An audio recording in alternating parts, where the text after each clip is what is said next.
निर्जीव किताबका पानाहरूले इतिहास बोल्छ, वर्तमान लेख्छ अनि भविष्य देख्छ।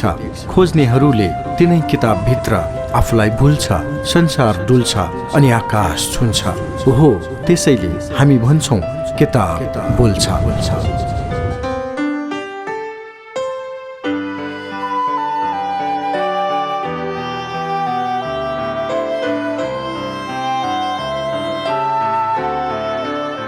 नमस्कार, स्वागत छ कार्यक्रम किताब बोल्छ। कार्यक्रम किताब बोल्छमा समाजले निकै रुचाएको, चर्चा परिचर्चा भइरहेको महत्त्वका विषय केन्द्रित पुस्तक वाचनकै माध्यमबाट तपाईलाई सुनाउने कार्यक्रम हो। कार्यक्रम किताब बोल्छ प्रत्येक साँझ 4:45 बजे प्रसारण हुन्छ र यसको पुनः प्रसारण बिहान 12:15 बजे तपाईँ सुन्न सक्नुहुन्छ। कार्यक्रम किताब बोल्छमा हामी वाचन गर्दैछौँ सरदार पण्डित राममणि आचार्य दीक्षितको पुराना सम्झना। केशवमणि आचार्य दीक्षितद्वारा सम्पादित यो पुस्तक 2029 साल श्रावण 17 गते प्रकाशित भएको हो। श्रीमती नलिनी देवी आचार्य दीक्षित शान्ति निकेतन पुस्तकालय गैरीधाराद्वारा प्रकाशित इतिहासका रोचक प्रसङ्ग समेटिएको यो पुस्तक हलन्त बहिष्कारलाई ध्यानमा राखी सिर्जना गरिएको छ। यस पुस्तकको शब्द र भाव लेखककै हामी मात्र वाचन गरिरहेका छौँ। मेरो उहाँप्रति राग थिएन, अनुराग थियो। उहाँसँग कुरा गर्न पाउँदा आफूलाई उपकृत सम्झिन्थे। उहाँको साहचर्यको लाभ उठाउन मलाई चुकन मन लाग्दैन थियो। बेला मौकामा श्री तिनको हुकुमले श्री गुरुजू कहाँ जानु पर्दथ्यो। त्यहाँ पुगेपछि उहाँ आफ्ना विचारधाराहरू वा कृति सुनाउनुहुन्थ्यो। हामी दुईमा विविध विषयमा कुरा हुन्थे। 1-2 घण्टा त बितिहाल्दथ्यो। उहाँलाई पनि म भित्री हृदयमा त मन परेको नै हुँला, तर उहाँको मान प्रतिष्ठा र नेपालका सबैजसो पण्डितमाथि प्राप्त गरेको आधिपत्यले गर्दा म माथि स्नेह व्यक्त हुन दिन ठिक ठान्नु भएन जस्तो लाग्दछ। म उहाँलाई मान्दथेँ, भक्ति गर्दथेँ, तर आफ्नो सिद्धान्तबाट अडिग भएरै हृदयले नखाएको कुरा तालमा ताल ठोकेर टाउको हल्लाउँदै हो भन्न कहिल्यै सकिनँ। सिद्धान्तमा अटल रहँदा मैले आफ्नो धेरै सहयोगीहरूलाई गुमाउनु पर्यो। हुँदा मेरो लेखनाथलाई पनि टाढा पार्नु पर्यो। तर पनि मलाई गुरुज्यूले आफ्नो अधीनमा राख्न सक्नु भएन। उहाँले म माथि डर, त्रास, धम्की सब हतियारको प्रयोग गर्नुभयो। खास गरेर मेरो विरोधमा चन्द्रिकाको जन्म भयो। गोरखा व्याकरण बोधलाई लोप्पा खुवाउन 1972 प्रकाशमा आए तापनि 1969 को जन्मतिथि राखेर जन्मोत्सवको दिन पारी श्री 3 चन्द्रको हातमा चढाइयो। श्री 3 महाराजाको बाहुलीमा चढाइएको प्रकाश नभएको चन्द्रिका श्री 3बाट मैले प्रकाश पाएँ। त्यो पुस्तक मेरो पुस्तक कोठामा हिफाजत साथ राखिएको छ। प्रभात वर्णनमा चन्द्रास्तको अंशलाई लिएर मुद्दा उठाइयो। समितिमा अडचन हालन पुस्तक जाँच कमिटीको गठन गराइयो। यो भयो त्यो भयो, सारा ठुला बडाका पनि उहाँकै पक्षमा हुनुभयो। म भएँ सोझो एकलव्य व्यक्ति, उहाँ हुनुहुन्थ्यो चलाक राजनीतिज्ञ। म भन्दथेँ एको देव केशव वा शिव वा। उहाँ भन्नुहुन्थ्यो चक्र सेव्यो नृप सेव्यो नसेव्यो केवलम नृप। उहाँका सहयोगी, उहाँका सङ्गठन मजबुत हुँदै आयो। यति सब भए तापनि उहाँलाई चित्त बुझेन। गुरुज्यूको दलबल सहितको आधार खडा भइसकेको थियो। तैपनि म एक्लोले परास्त गर्दै अगाडि बढ्न लागेँ। समितिमा उहाँको व्याकरण तैपनि चल्न सकेन र आखिरमा केही सिप नलागेर व्याकरण विषयलाई लिएर एक दिन गुरुज्यूले श्री 3मा उजुरी चढाउनु भएछ। यो कुरा 1972-73 सालतिरको कुरा हो। महाराजबाट मलाई एक दिन राममणि एउटा व्याकरण बनेको छ भने तिमीले त्यसैको रुल नियम बमोजिम गरी लेखिदिए त भइहाल्छ नि भन्ने हुकुम भयो। मैले कुरा बुझिहालेँ। मलाई आफ्नो दबावमा पार्न माइला गुरुज्यूले गर्नु भएको व्यर्थको प्रयास हो भनेर तुरन्तै विनती चढाएँ। महाराज हाम्री भाषा पनि हिन्दीकै बहिनी हुन्।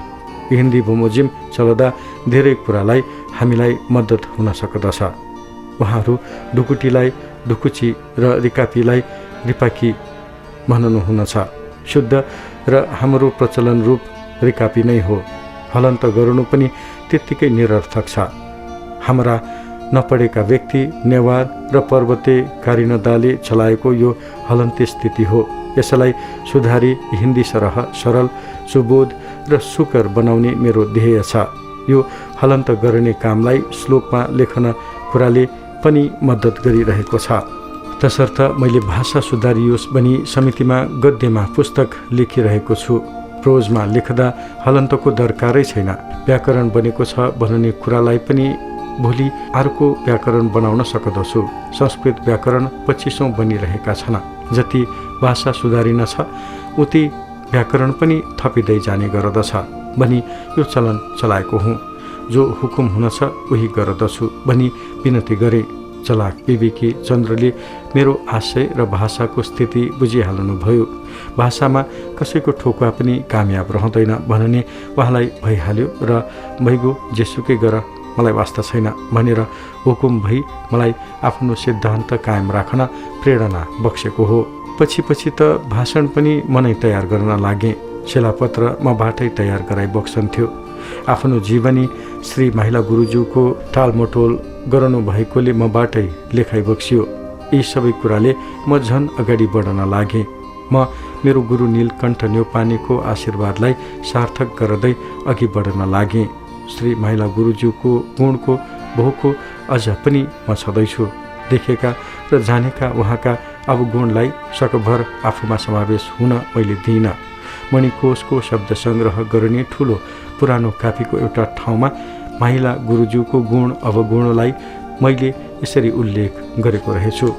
माइला गुरुज्यू हेमराज पाण्डे। श्री माइला गुरुज्यू हेमराज पाण्डे पण्डितज्यू विद्वान हुन्। तिनी एउटा रत्न नै छन्, यसमा सन्देह छैन। तर तिनीसँग ज्यादै अहम भाव भरिएको छ। म मै हुँ, मसँग भिडने त्यो पशु हो, नराधम हो भन्नु कहाँ तक उचित छ? मानिस अच्युत हुँदैन। त्यसका काममा यदाकदा भ्रमजनित अपराध नहुने हुँदैन। यदि त्यसो नहुँदो हो त अच्युत भन्ने नाम कहिले पनि नपाउनु र कसैका टाउकामा त्यो नाम थोपरनु काममा गलती नहुने कुरै छैन। तसर्थ भाषा सुधारको काममा भाषा भक्तको गला अठ्याई आफ्नो मनपरी चलाउने दौड निकाल्नु यो उहाँको ठुलो अपराध हो। यस अपराधको प्रायश्चित नगरी विस्तार छैन। राम्रो सजिलो हुने कुरा छाडी अप्ठ्यारो कुरा समाउनु र त्यही कुरा कायम गर्नलाई नेपालका ठुला ठुलाहरू पनि धुरा उठाउनुले हाँसो लाग्दछ। अङ्ग्रेजी जस्तै गरी चलेर जाने साधन पाइकन पनि हौले गर्दा त्यो साधनै छाड्नु, आफ्नो नाक काटी अर्काको अपशकुन गर्नु भन्ने कुरा चरितार्थ भएको छ। ती विद्वान वरेण्य प्रति मेरो विचारधारा यसतै छ। पछि त उहाँ मलाई ज्यादै माया गर्न लाग्नु पनि भएको थियो। उहाँको यसतो आत्मीय भावले मेरो अन्तःकरण तृप्त भयो। एक दुई कुरा छोडेर मैले उहाँलाई आदर्श पुरुषै सम्झेर बसेँ। मेरो उहाँप्रति सम्झना यसतै छ। श्री माइला गुरुज्यू हेमराज पाण्डेलाई हलन्त बहिष्कारको एक कट्टर विरोधी देखिनामा माथिका विविध घटना र कारणले हो जस्तो मलाई लाग्दछ। अजन्त प्रथा राम्रो हो र पछि कालान्तरमा हाम्री भाषाको श्रीवृद्धि गर्नमा यही प्रथा समर्थ हुनेछ भन्ने कुरामा उहाँलाई केही दिलजमी भएरै मध्यम मार्ग अपनाएर चन्द्रिका प्रकाशित गर्नु भएको हुनुपर्दछ भन्ने कुरा मेरो हृदयमा लागेको छ। हेरौँ अब जनताको के राय हुन छ। गोर्खा भाषा प्रकाशिनी समितिको इतिहास 1969-70 धेरै सामु इतिहासलाई लिएर यो अड्डाको स्थापना भएको छ। सबै ठाउँमा अन्दाजले र अनुमानले मात्र काम चल्दैन। कुनै पनि विषयको तथ्य पत्ता लगाउन मेहनत गर्नु पर्दछ, खोजी पसल्नु पर्दछ। अनुमानबाट अन्दाजले ठोकुवा गर्ने ठाउँ बेग्लै हो।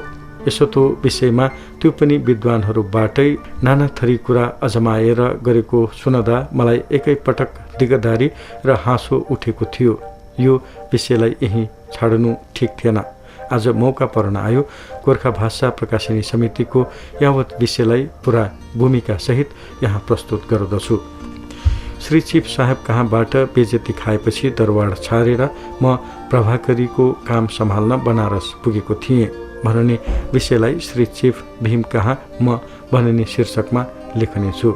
बनारस पुगेको भोलिपल्टैदेखि प्रभाकारीको काममा हात बढाउन थालेको हुँ। पहिले संस्कृतलाई र हिन्दीलाई प्राथमिकता दिई छपाउने काम हुँदो रहेछ। मलाई यो कुरा चित्त बुझेन। हामी नेपालीले नेपाली भाषाको कदर गरेनौँ भने हाम्री भाषाको उद्धार गर्ने कसले भन्ने मनमा लाग्यो र छापाखानाका प्रबन्धक श्री रामनारायणजीलाई डाकी आफ्नो विचार सुनाए। प्रभाकारीको काम 60 सालपछि ठुलो परिवर्तन भएर आएको छ। छापाखानालाई बढी जीवनोपयोगी बनाउने विचारले शाखा ज्ञानवापीमा खोले। हाम्रो छापाखाना सहरबाट धेरै टाढा भएकाले जनसम्पर्क राम्ररी भएको थिएन। शाखा खुलेपछि छापाखानाको सुदिन सुरु भयो। काममा जागरुकता थियो। काम पाएकोले कम्पनीलाई उन्नतितिर लम्कन बेर लागेन। हुँदा छिपा राखेर कपडामा राम्रा डिजाइनका बुट्टा छापी बाहिर चलान गर्ने, अर्डर सप्लाई गर्ने इत्यादि अरू व्यापारिक कार्यहरू पनि कम्पनीले लिन लाग्यो। छापाखानाको प्रगति बेग्लै थियो, अरू कार्य बेग्लै। मेरो अधीनमा भएपछि यसरी कम्पनीले दिन दुना रात चौगुना प्रगति गर्न लाग्यो। यस कुराको सुयस काठमाडौँसम्म फैलिएको थियो। धेरै ढोकाहरू अर्थात् राणाजीहरूबाट यस कम्पनीलाई अर्डर आउन लागेको थियो। यता कम्पनीको र नेपालीको यो स्थिति, उता मेरो विचारधारामा वन्दे मातरमको अर्को प्रभाव। साँच्चै भन्ने हो भने राणाजीका दरबारमा भित्री चालचलनले मेरो मनमा सेवाभावतिर घृणा पैदा गराएको थियो। स्वतन्त्र वातावरणमा बुद्धि र लगनले उन्नति गर्दै देश र देशवासीको भलो चेताउनु पर्दछ भन्ने भारतको स्वतन्त्रता आन्दोलनले सिकाएको थियो। कार्यक्रम किताब बोल्छ तपाईँ सुन्दै हुनुहुन्छ। कार्यक्रममा हामी सरदार पण्डित राममणि आचार्य दीक्षितको पुराना सम्झना सुनाउँदैछौँ।